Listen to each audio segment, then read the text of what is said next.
مصطفیٰ دیکھ رہے تھے. فرمایا وَأَنزَلَ جُنُودًا لَّمْ تَرَوْهَا، حتیٰ کہ صحابہ کرام فرماتے ہیں کہ جیسے حضور نبی رحمت صلی اللہ علیہ وسلم نے کنکریاں پھینکی نا، ہم نے دیکھا کہ سیاہ کیڑیاں اور چیونٹیاں کافروں کے کندھوں پہ بیٹھ رہی اور ان کو کاٹ رہی ہیں. آقا کریم علیہ السلام نے فرمایا یہ چیونٹیاں نہیں ہیں، یہ اللہ کے فرشتے ہیں. سبحان اللہ، سبحان اللہ. نازل کیا ہے وَأَنزَلَ جُنُودًا لَّمْ تَرَوْهَا، اس لشکر کو آپ نہیں دیکھ رہے ہیں لیکن آپ کا نبی اپنی آنکھوں سے دیکھ رہا ہے کہ اس میدان میں جبریل بھی ہے اور جبریل کے ساتھ اللہ کے فرشتے بھی لگ رہے ہیں. سبحان اللہ. کہتے جیسے ہی آپ نے مٹھی بھر کنکریوں کو پھینکا کافروں کے ہوش اڑ گئے.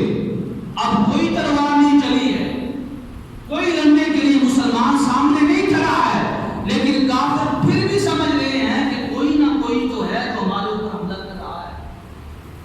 انہوں نے بھاگنا شروع کر دیا. آپ نے وہاں پہ دیکھا اور پوچھا کہ خالد بن ولید نظر نہیں آ رہا. صحابہ کرام اس کے یا رسول اللہ خالد بن ولید بیمار ہیں، اٹھ نہیں پا رہے ہیں، اٹھنا چاہ رہے ہیں لیکن سکت نہیں ہے، وہ چل بھی نہیں پا رہے. آقا کریم علیہ السلام نے مٹھی پر جب کنکریوں کو پھینکا نا تو آپ نے فرمایا خالد بن ولید کو میرے پاس لاؤ اٹھا کر. جب حضرت خالد بن ولید رضی اللہ تعالیٰ عنہ کو آپ کے پاس لایا گیا، آپ نے پوچھا نہیں ہے کہ خالد بن ولید ہوا کیا ہے. آپ نے اپنا دست مبارک خالد بن ولید کے جسم پہ پھیرا. خالد بن ولید فرماتے ہیں کہ دست مصطفیٰ کے پھرنے کی دیر تھی، مجھے ایسا محسوس ہونے لگا کہ جیسے میں کبھی بیمار ہی نہیں ہوا ہوں، مجھے کبھی کوئی مرض ہی نہیں ہوئی ہے. اور ایسے کھڑے ہوئے کہ وہ کہتے ہیں کہ میں اس طرح کھڑا ہوا اور میرے اندر اتنی قوت تھی کہ ایسی قوت پہلے میرے جسم میں کبھی پیدا نہیں ہوئی تھی لڑنے کے لیے. دست مصطفیٰ کا معجزہ تھا. آقا کریم علیہ السلام نے کنکریاں پھینکی تو کفار دوڑنے لگے. پہلے مسلمان دوڑ رہے تھے، اب کفار دوڑ رہے تھے. وہاں پہ قرآن کہتا ہے، عقیدے کی بات قرآن نے کی کہ ہو سکتا ہے غزوہ حنین کو سن کر بعض لوگوں کے ذہنوں میں صحابہ کرام رضوان اللہ تعالی علیہم اجمعین کے بارے میں شکوک و شبہات پیدا ہو گئے کہ وہ بات گئے تھے. حضور نبی رحمت صلی اللہ علیہ وسلم کو تنہا چھوڑ دیا تھا. فرمایا نہیں ثم یتوب اللہ علیہم، غزوہ حنین میں جو ہوا ہے تمہاری زبانیں بند ہو جائیں. کیوں کہ اللہ تعالیٰ نے ان کے اوپر اپنا کرم فرما دیا اور ان کی معافی کا اعلان بھی کر دیا ہے غزوہ حنین کے ذریعے. سبحان اللہ، سبحان اللہ. اب جو بھی غزوہ حنین کا ذکر سنے اس کے بعد کوئی بھی ان صحابہ کرام اور نفوس قدسیہ کے بارے میں اپنی زبان سے کوئی بھی ایسا لفظ نہ نکالے جو ان کی شان کے خلاف. فرمایا ثم یتوب اللہ علیہم، اللہ تعالیٰ نے ان کی توبہ کو قبول کر لیا اور ان کی توبہ کا اعلان قرآن نے فرما دیا. جیسے کفار بھاگنے لگے، آپ کو معلوم ہے کہ ان کے پاس اونٹوں کی تعداد صرف 12,000 تھی. 12,000 اونٹ تھے اور 1,000 گھوڑوں کی تعداد تھی. گھوڑوں کی تعداد اتنا کثیر مال غنیمت تھا. سونا چاندی اور دیگر جو بھی مال ہے اس کا کوئی حساب ہی نہیں ہے کتنا تھا. اونٹ 12,000 تھے. اور آگے کہتے ہیں کہ اتنے اونٹ تھے دو پہاڑوں کے درمیان، جو درمیانی جگہ تھی نا، یہ جو خالی جگہ تھی، اتنے اونٹ تھے کہ جب وہ وہاں کھڑے کیے گئے دو پہاڑوں کے درمیان جگہ بھی خالی نہیں بچی ہے. اتنا کثیر مال غنیمت تھا، کثیر تعداد میں اونٹ تھے. جب فتح ہوئی نا تو یہ جو مالک بن عوف النضری تھا، جنرل تھا جو فوج کا، یہ بھاگتے ہوئے نا اپنے صاحب کو سپاہی بھی دے گیا اور یہ بنو ثقیف کی طرف جانے لگا.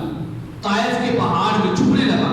آقا کریم علیہ السلام نے چند صحابہ کرام کو حکم فرمایا کہ اس کا پیچھا کرو، یہ بھاگنے نہ پائے. تو جب چند صحابہ کرام آقا کریم علیہ السلام کے حکم پر اس کا پیچھا کرنے کے لیے گئے، اس کے ساتھ لڑے، اس کو وہاں سے جانب کر دیا. جب واپس آئے نا تو آقا کریم علیہ السلام نے فرمایا کہ سارا مال غنیمت جمع کیا جائے. اب وہاں پہ ابو سفیان بھی ہے، نہیں مسلمان ہوئے. وہاں پہ حضرت ابو سفیان رضی اللہ تعالیٰ عنہ کے ساتھ دیگر وہ صحابہ کرام ہیں جو کفار مکہ میں جن کا شمار ہوتا تھا پہلے، یعنی مکہ کے لوگ ہیں. اور صفوان بن امیہ بھی بیٹھا ہوا ہے. صفوان بن امیہ کہتے ہیں کہ مال غنیمت کی تقسیم شروع ہو گئی. آقا کریم علیہ السلام مجھے اتنا عطا کر رہے، صفوان بن امیہ کو دے رہے مال غنیمت کہتے ہیں کہ اتنا عطا کر رہے ہیں، اتنا عطا کر رہے ہیں کہ میں نے جب مصطفیٰ کی عطا کو دیکھا نا تو میرے دل نے گواہی دی کہ محمد رسول اللہ واقعی ہی اللہ کے سچے رسول ہیں۔ سبحان اللہ۔ مصطفیٰ کی عطا کو دیکھ کر وہاں پہ اپنی زبان سے یہ اعلان کر دیا اشہد ان لا الہ الا اللہ و اشہد ان محمد عبدہ و رسولہ، اور میں کلمہ پڑھ کر مسلمان ہو گیا۔ صفوان بن امیہ کہتے ہیں کہ اس سے پہلے مجھے حضور سے زیادہ کسی کو زیادہ کچھ نہیں تھا۔ جب میں نے حضور کی عطا کو دیکھا ہے تو عطائے مصطفیٰ کے بعد مجھے حضور نبی رحمت سے بڑھ کر کوئی معبود نہیں تھا۔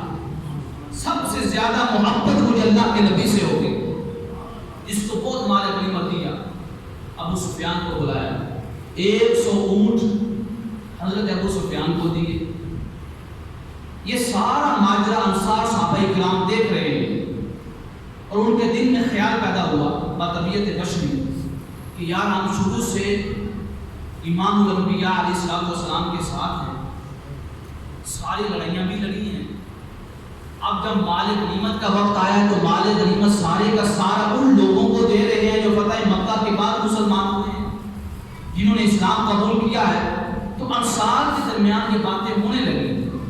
تو انصار صحابہ کرام میں سے سردار جو صحابی تھے ان کا نام تھا سعد بن عبادہ رضی اللہ تعالی عنہ۔ یہ آقا کریم علیہ السلام کے پاس عرض کرنے لگے یا رسول اللہ انصار میں یہ باتیں ہو رہی ہیں۔ آپ نے فرمایا انصار کو میرے پاس بلا۔ جب انصار صحابہ کرام ایک جگہ جمع ہو گئے تو سعد بن عبادہ رضی اللہ تعالی عنہ حضور نبی رحمت صلی اللہ علیہ وسلم کے پاس آئے، عرض کرنے لگے یا رسول اللہ انصار صحابہ کرام ایک طرف جمع ہیں، آپ وہاں تشریف لے گئے۔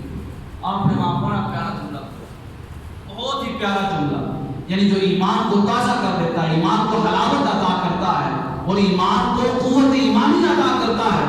میرے آقا کریم علیہ السلام نے فرمایا انصار کیا تم میری اس تقسیم پہ راضی نہیں ہو کہ سارے لوگ مال لے کے جا رہے ہیں، مال غنیمت لے کے جا رہے ہیں، لیکن تم وہ ہو کہ جو محمد رسول اللہ کو اپنے ساتھ لے کے جا رہے ہو۔ سبحان اللہ۔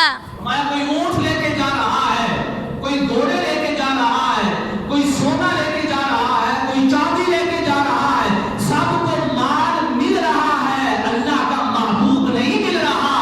اگر اللہ کا محبوب مل رہا ہے تو وہ تم انصار ہو کہ جن کے ساتھ اللہ کا محبوب اپنا شہر چھوڑ کر جا رہا ہے، پھر بھی تم مصطفیٰ کی تقسیم پہ راضی نہیں ہو۔ ہمیں سب کو مال مل رہا ہے اور انصار تمہیں مصطفیٰ مل رہا ہے۔ جیسے ہی میرے آقا کریم علیہ السلام نے یہ جملہ بولا تو انصار کی چیخیں نکل گئی، چیخوں پکار کی آوازیں آنے لگی اور پکار کرنے لگے، رونے لگے اور عرض کرنے لگے یا رسول اللہ ہمیں یہ تقسیم بڑی پسند آئی ہے کہ ہم دنیا کو بتا سکیں، میدان حشر میں اعلان کر سکیں کہ غزوہ حنین میں مصطفیٰ نے ہر ایک کو مال غنیمت دیا ہے۔ ہم وہ ہیں کہ مال نہیں صاحب مال خود ہمارے ساتھ آ گئے ہیں۔ سبحان اللہ۔ یہ بات کہی نا تو وہاں پہ ایک دیہاتی شخص کھڑا تھا۔ آپ کو پتا ہے دیہاتی لوگ ان کے اندر اتنا ادب نہیں ہوتا۔ اب تو ماشاءاللہ دیہاتوں میں اسکول بن گئے ہیں، ایجوکیشن عام ہو گئی ہے، یونیورسٹیاں بھی بن گئی ہیں دیہاتی لیول پہ۔ اب تو بہت انڈرسٹینڈنگ ہے ان کے اندر، بڑی سمجھ اور سوجھ بوجھ ہے، فہم ہے، ادب اور احترام ہے، لیکن اس وقت ایسا نہیں تھا۔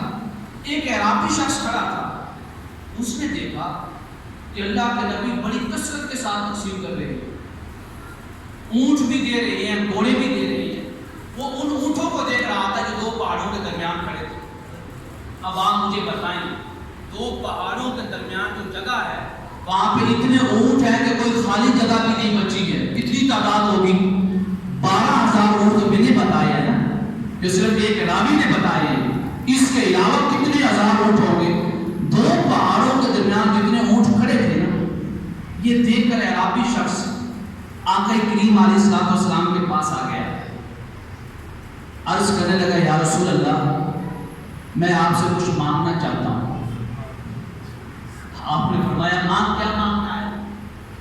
آپ اس کی خواہش دیکھو اور مصطفیٰ کی عطا دیکھو۔ آج ہم میں سے کتنے لوگ ہیں جو مصطفیٰ کا نام لینے والے، مصطفیٰ کا دین پڑھانے والے یا مصطفیٰ کے دین کی خاطر قائم ہونے والے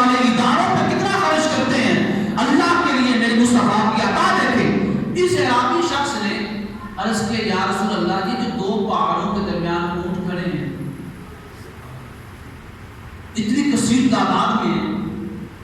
میری خواہش یہ ہے کہ آپ یہ سارے اونٹ مجھے دے دیں.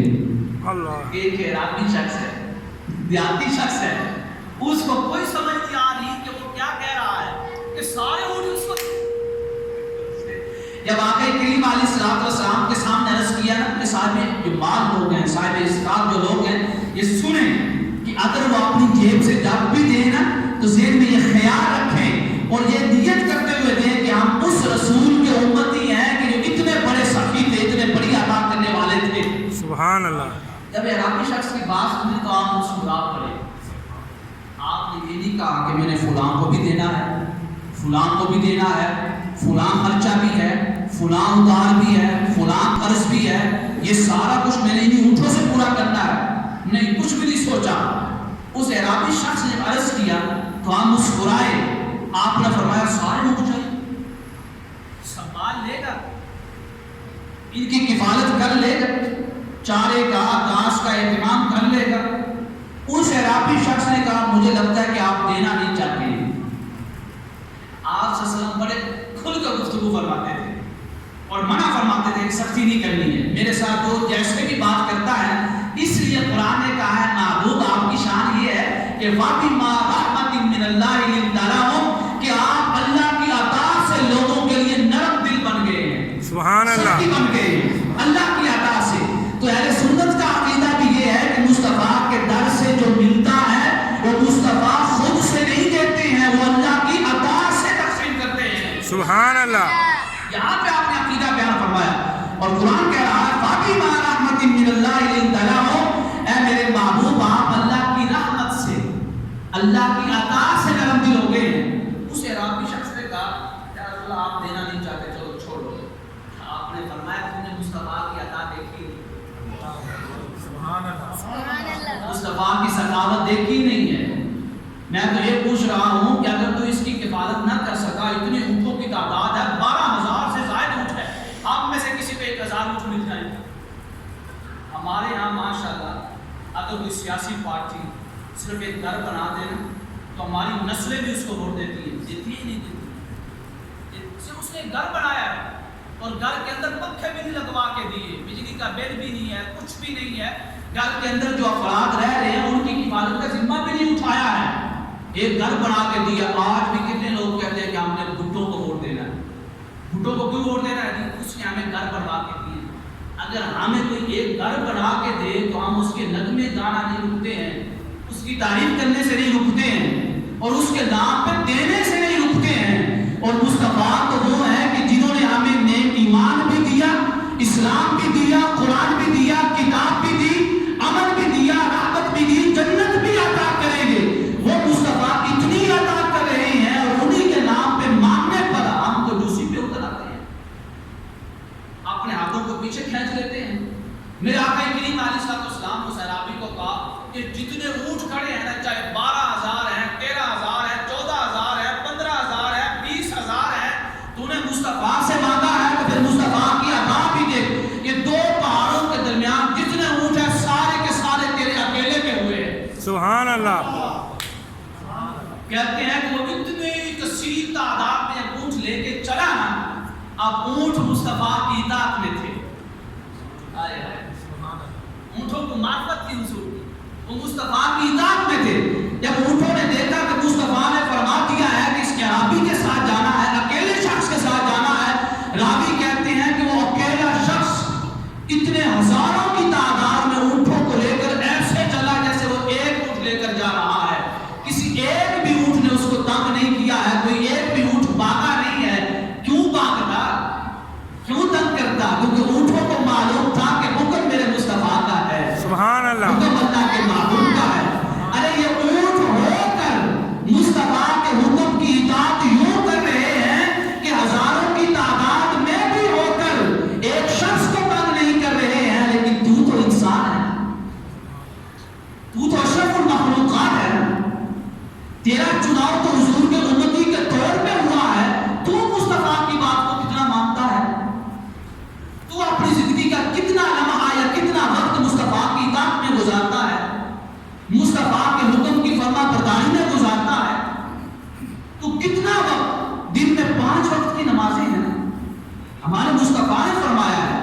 قرآن سے اعلان کروایا ہے اللہ نے کہ آپ فرما دیں کہ نمازیں فرض ہیں. ہم میں سے کتنے ہیں جو اللہ کے محبوب کی بات کو مانتے ہوئے دن کی 5 نمازیں پڑھتے ہیں؟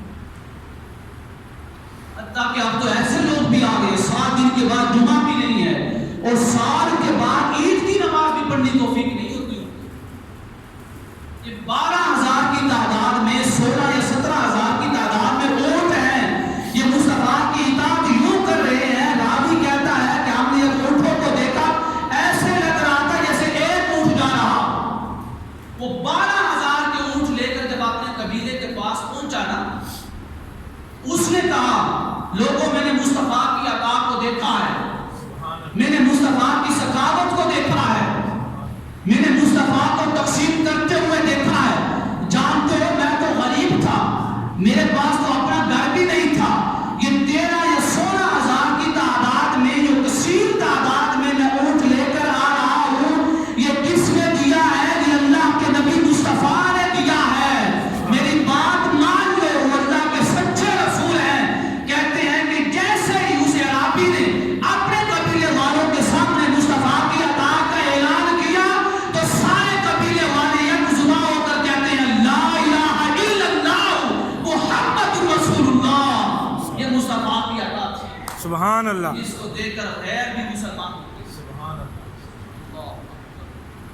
ہم میں سے کتنے لوگ اتنا عطا کرتے ہیں؟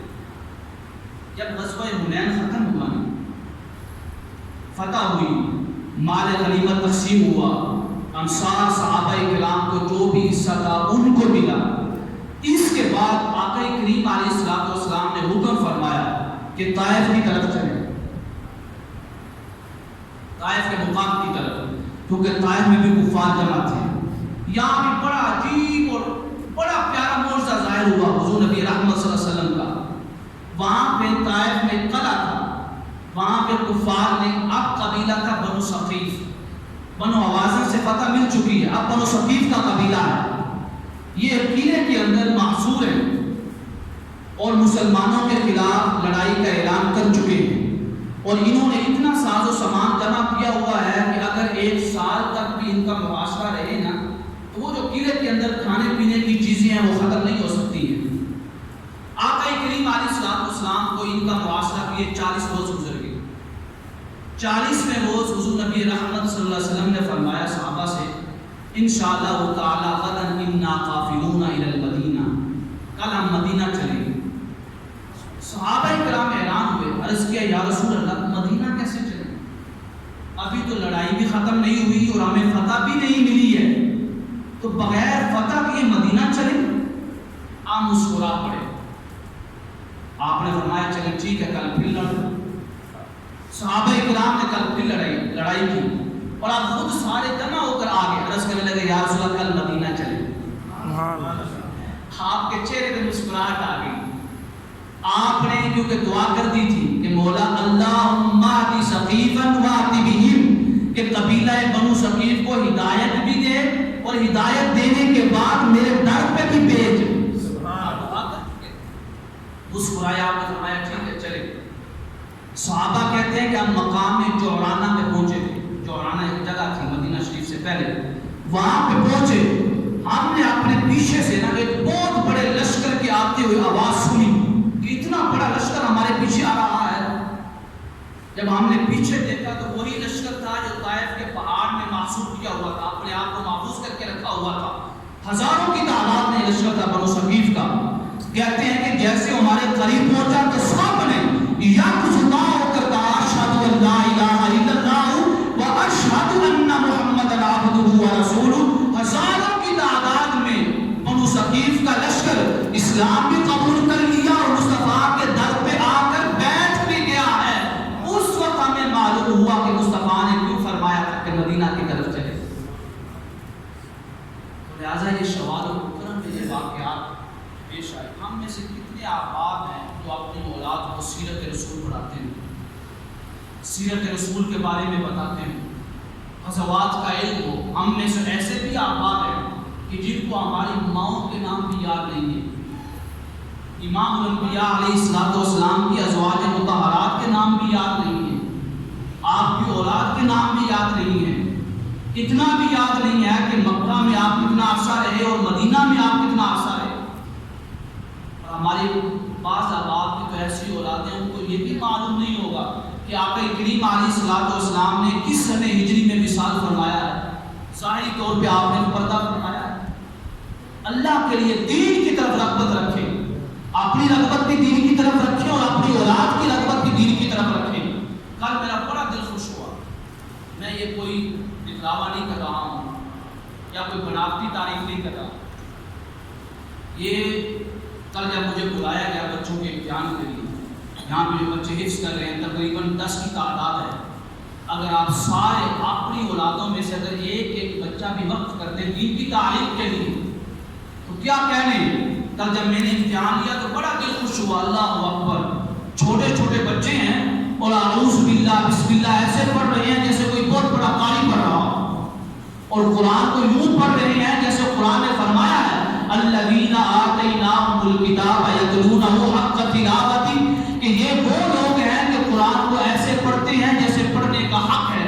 سبحان اللہ. بڑا دل خوش ہوا. اللہ اکبر. کوئی منہ دکھلاوے کی تعریف نہیں ہے. کم از کم ہر بچے کے یعنی 150 نمبر تھا ٹوٹل, ہر بچے کے کم از کم جو مارکس ہے نا 120 سے اوپر ہے. سبحان اللہ اکبر, 120 سے اوپر. اور قرات میں جو نمبر رکھے گئے تھے وہ 100 تھے. آپ وہ پیج دیکھ لیں, سب کے نمبر 80 پلس ہیں, یعنی 80 سے اوپر ہے. اور 80 سے اوپر ایسے ہی نمبر آ گئے. 80 سے اوپر نمبر آنے کا نشان یہ ہے, علامت یہ ہے کہ جس مدرسے میں آپ نے بچے داخل کروائے ہوئے ہیں اس بچے میں محنت کروائی جا رہی ہے, ادارے میں محنت ہو رہی ہے. اور محنت ایسی ہو رہی ہے کہ قرآن یوں پڑھتے ہیں کہ سننے والا بھی 80 سے زائد نمبر لے رہا ہے. سبحان اللہ. ایک بچے کے تو 95 نمبر آئے, 95 نمبر ایسی نمبر آ گئے. آخر محنت کروائی ہے تو نمبر آئے, اس نے خوبصورت قرآن پڑھا ہے تو نمبر آئے ہیں.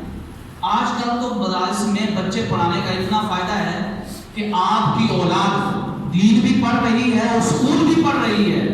اور آپ کو معلوم ہے ہم میں سے کتنے بڑے لوگ ہیں جن کو نماز جنازہ آتی ہے, کتنے لوگ ہیں جن کو غسل کے فرائض معلوم ہو, کتنے لوگ ہیں جن کو وضو کے سارے فرائض آداب اور سنتیں معلوم ہوں, کتنے لوگ ہیں جن کو نماز پڑھنے کا صحیح طریقہ معلوم ہو, کتنے لوگ ہیں جن کو فرض اور سنت کے درمیان فرق معلوم ہو. اللہ اکبر. کل میں نے بچوں سے پوچھا ہے, ان کو غسل کے فرائض بھی آ رہے ہیں, وضو کے فرائض بھی آ رہے ہیں اور نماز جنازہ بھی بعض بچے سنا رہے ہیں. کتنے خوش نصیب ہیں وہ لوگ جنہوں نے اپنے بچے داخل کروائے ہوئے اور دین پڑھ رہے ہیں. اللہ کے لیے وقت دور نہیں ہے کہ جب ہماری میت سامنے پڑی ہوگی اور ہماری اولادیں ہماری نماز جنازہ پڑھ رہی ہوگی اور ان کو یہ تک بھی نہیں آ رہا ہوگا کہ نماز جنازہ کی دعا کیا ہے, نماز جنازہ میں کون سا درود پڑھا جاتا ہے, نماز جنازہ میں پڑھی جانے والی ثنا کیا ہے, کیسے پڑھی جانی ہے. اللہ اکبر. ایسے لوگ بھی ہیں کہ خاموشی کے ساتھ آ کر کھڑے ہو جاتے ہیں.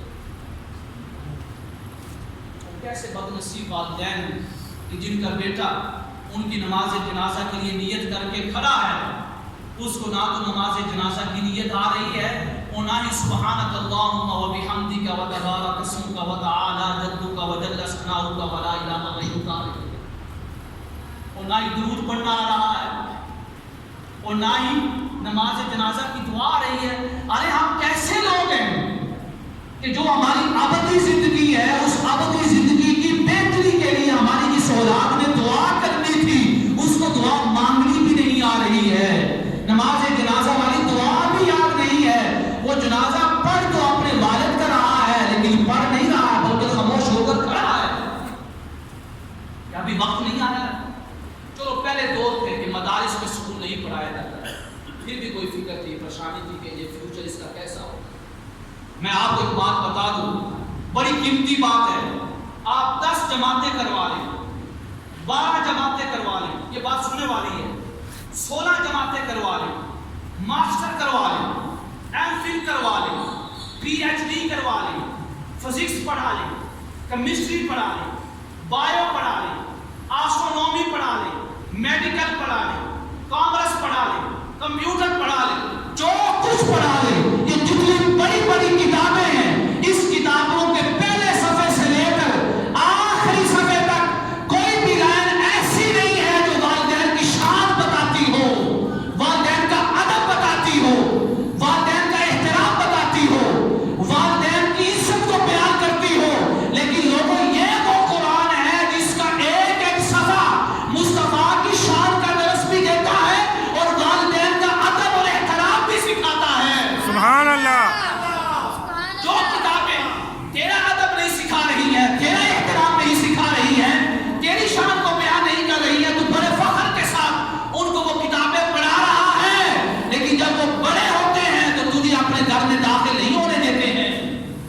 اللہ اکبر. تیری ضروریات کا خیال نہیں رکھتے ہیں, تیرا ادب نہیں کرتے ہیں.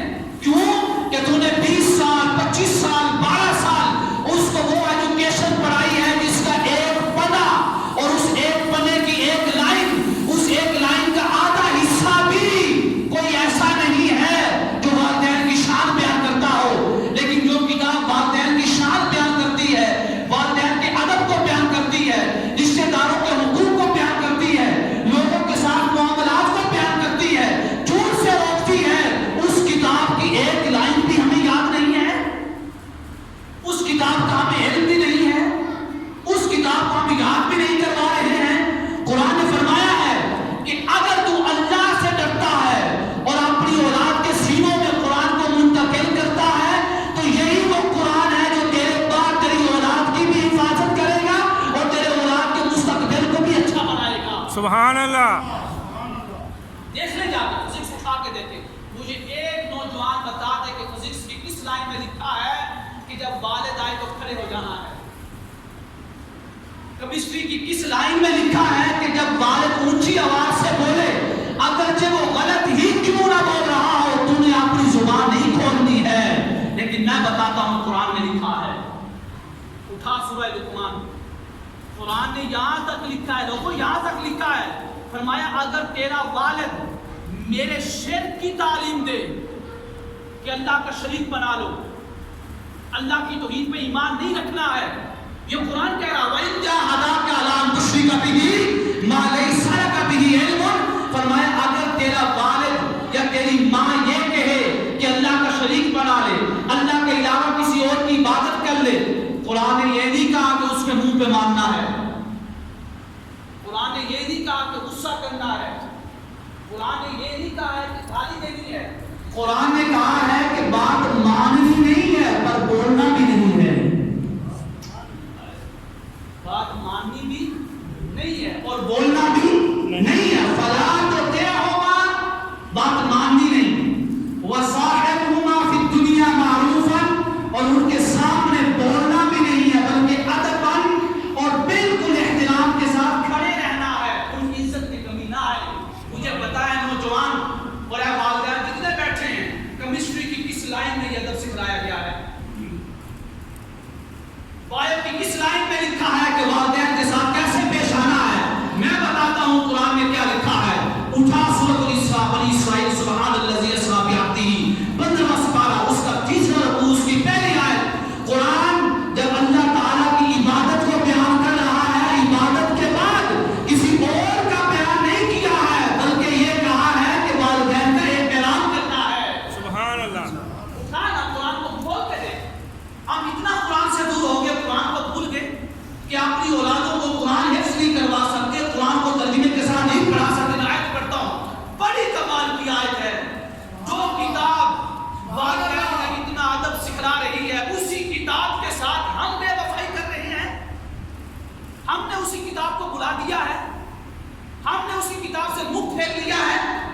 جو کتاب ہمیں سیدھا رستہ دکھلا رہی ہے, جن والدین کی عزت کی حفاظت کر رہی ہے, وہی والدین اپنی اولاد کو قرآن نہیں پڑھا رہے ہیں. یار کیسا دور آ گیا ہے. ہم اتنے بے وفا ہو چکے, اتنے بے وفا ہو چکے کہ فزکس کی پوری کتاب والدین کی عزت کا درس نہیں دے رہی ہے, اور جو قرآن عزت کا درس دے رہا ہے اسی قرآن کو بھلا چکے ہیں, اسی قرآن کو غلاف میں لپیٹ کر رکھ دیا ہے. یہی ہمارا فریضہ ہے, یہی ہمارا دین ہے, یہی ہم کر رہے ہیں. آج یہ ایک ہی آیت پڑھ کے بتاتا ہوں, اگر تیرے دل میں ایمان ہے نا, وہ یقیناً ایمان ہے, سبھی مومن بیٹھے ہوئے ہیں, اگر ایمان ہے نا تو یہ آیت سننے کے بعد تو کبھی اس کتاب کے ساتھ بے وفائی نہیں کرے گا. اپنی اولاد کو فزکس سے پہلے قرآن پڑھائے گا, کیمسٹری سے پہلے قرآن پڑھائے گا, بایو سے پہلے قرآن پڑھائے گا. کیونکہ یہ قرآن کہتا ہے کہ جب تو والدین کے سامنے آئے نا, وَخْفِضْ لَهُمَا جَنَاحَ الذُّلِّ, اپنے بازوؤں کو جھکا دینا ہے, ایسے ایسے کھڑے ہو جانا ہے. فرمایا وَخْفِضْ لَهُمَا جَنَاحَ الذُّلِّ مِنَ الرَّحْمَةِ وَقُلْ رَبِّ ارْحَمْهُمَا كَمَا رَبَّيَانِي صَغِيرًا. تیری زبان پہ ہر لمحہ یہی دعا ہو کہ مولا جس طرح بچپن میں میرے والدین نے میری تربیت کی ہے نا, میرے اوپر کرم کیا ہے, تو بھی اسی طرح میرے والدین کے اوپر کرم کر دے، سبحان اللہ سبحان اللہ تو کی بارش کر دے۔ یہ قرآن کہتا ہے اونچی آواز تو کیا فلا تقل لهما اف، کہ اپنے والدین کے سامنے اف تک نہیں کرنی ہے۔ اف کہتے نہیں ہیں والدین زیادہ نہیں فلا تقل لهما اف، یہ بھی نہیں کہنا ہے ولا تنهرهما، لڑنا بھی نہیں ہے والدین کے ساتھ۔ وہ والدین کہاں پہ ہے کہ تیرا ادب قرآن اتنا سکھلا رہا ہے تو اسی قرآن کے ساتھ بے وفائی کر رہا ہے اور اپنی اولاد کو وہی قرآن نہیں پڑھنے دے رہا؟ کیا صرف تیرے اوپر یہی فریضہ ہے کہ تو نازلہ قرآن پڑھا رہا؟ تیرا تعلق ختم ہو گیا قرآن کے ساتھ؟ وہ نازلہ قرآن پڑھ رہا ہے، اس نے پڑھا ہے الحمدللہ رب العالمین، لیکن نازلہ قرآن پڑھنے کی وجہ سے اس کو یہ معلوم نہیں ہے کہ الحمدللہ رب العالمین میں اس کا رب تیری بچے کے ساتھ، تیری اولاد کے ساتھ کیا کلام کر رہا ہے۔ تو نے نازلہ قرآن پڑھایا واقعی الصلاۃ، لیکن تیرے بچے کو معلوم نہیں ہے کہ واقعی الصلاۃ میں اس کا رب کیا کلام کر رہا ہے۔ علماء نے فرمایا ہے کہ لوگوں اگر تم چہرہ مصطفیٰ کو کرنا چاہتے ہو، دیدار مصطفیٰ کرنا چاہتے ہو، مصنف ابن ابی شیبہ اٹھا کے دیکھو، تابعین نے لکھا ہے، فرمایا اگر کسی کے دل میں چاہت ہو، شوق ہو، تمنا ہو، لگن ہو، کس کے دل میں نہیں ہے کہ جن کا کلمہ زبان سے پڑھتے ہیں لا الہ الا اللہ محمد رسول اللہ، وہ کون ہے جس کے دل میں یہ خواہش پیدا نہ ہو کہ اس کی آنکھیں ہوں اور دیدار میں چہرہ مصطفیٰ ہو؟ سبحان اللہ سبحان اللہ جس کی بھی یہ خواہش ہے کہ مصطفیٰ کے چہرے کو تکے تو وہ قرآن کو کھول کر قرآن کے اوراق کی زیارت کر لے۔ یہ قرآن کے اوراق ہی چہرہ مصطفیٰ ہے۔ سبحان اللہ سبحان اللہ سبحان اللہ۔ یہ تابعین نے لکھا مصنف ابن ابی شیبہ میں، فرمایا حضور کے چہرے کا دیدار قرآن کے اوراق کا دیدار ہے۔ سبحان اللہ سبحان اللہ۔ ہم کہتے ہیں یا رسول اللہ فراشی کے گھر تشریف لاتے ہیں، میرے گھر میں بھی ہو جائے چراغ یا رسول اللہ کہ ہمیں بھی دیدار کروا دے۔ قرآن کہتا ہے مصطفیٰ کا دیدار کوئی اور نہیں ہے، میں ہوں میں ہوں میں ہوں، میں مصطفیٰ کی شکل ہوں۔ اما عائشہ صدیقہ رضی اللہ تعالیٰ عنہ سے پوچھا گیا کہ حضور کی شان کیا ہے؟ فرمایا تجھے قرآن نہیں پڑھا ہے؟ کان خلقہ القرآن، کہ قرآن ہی تو میرے مصطفیٰ کی شکل مبارک ہے۔ سبحان اللہ۔ علماء یہ کہتے رہے کہ مصطفیٰ کا دیدار کرنے والے قرآن کے اوراق کا دیدار کریں۔ ہم میں سے کتنے والدین ہیں اللہ کے لیے ایمان سے بتائیں کہ جنہوں نے اپنی اولاد کو یہ قرآن پڑھانے کے لیے مدارس میں بھیجا ہو؟ آپ تو خوش نصیب لوگ ہیں کہ آپ کے محلے میں، آپ کی مسجد میں بچوں کا ادارہ بھی ہے، بچوں کا ادارہ بھی ہے۔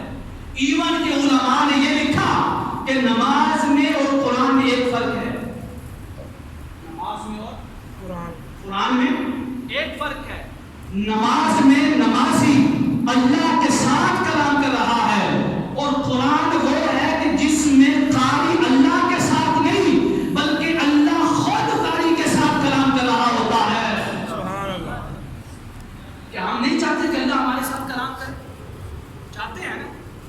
جن کی اولاد کے ساتھ اللہ کلام کرے کیا ان کا فیوچر خراب ہو سکتا ہے؟ نہیں۔ کبھی آپ نے دیکھا ہو منبر رسول پہ بیٹھنے والا اس نے کبھی خودکشی کی ہو، کبھی روزی کے لیے رویا ہو، کبھی پوٹھا مرا ہو؟ کیوں کہ یہ قرآن کہتا ہے، حتیٰ کہ السلام نے فرمایا امام اعظم ابو حنیفہ، ہم کس کے مقلد ہیں؟ سب کے نا، ہم کس کے مقلد ہیں؟ امام اعظم ابو حنیفہ نعمان بن ثابت رحمہ اللہ، ہم کس کے مقلد ہیں؟ امام اعظم ابو حنیفہ۔ آپ کو معلوم ہے کہ یہ امام اعظم کیسے بنے؟ انہوں نے فقہ کیسے پڑھی؟ ان کی نظر صرف ایک حدیث پہ پڑی تھی، ایک حدیث پہ سننا چاہیں کہ وہ حدیث کہ جس حدیث نے نعمان کو، ایک عام شخص کو، ایک تاجر کو امام نہیں امام اعظم بنا دیا، اور امام اعظم دنیا کے علوم میں نہیں فقہ کے علوم میں بنا دیا۔ سبحان اللہ۔ ایک حدیث نے، جانتے ہو کون سی حدیث ہے؟ آقا کریم علیہ السلام نے فرمایا من تفقہ اور کما قال ومن تعلم، جس نے فقہ کو پڑھا، دین کے احکام کو پڑھا، جس نے علم دین سیکھا، میرے آقا نے فرمایا کفاہ اللہ ہمہ ورزقہ،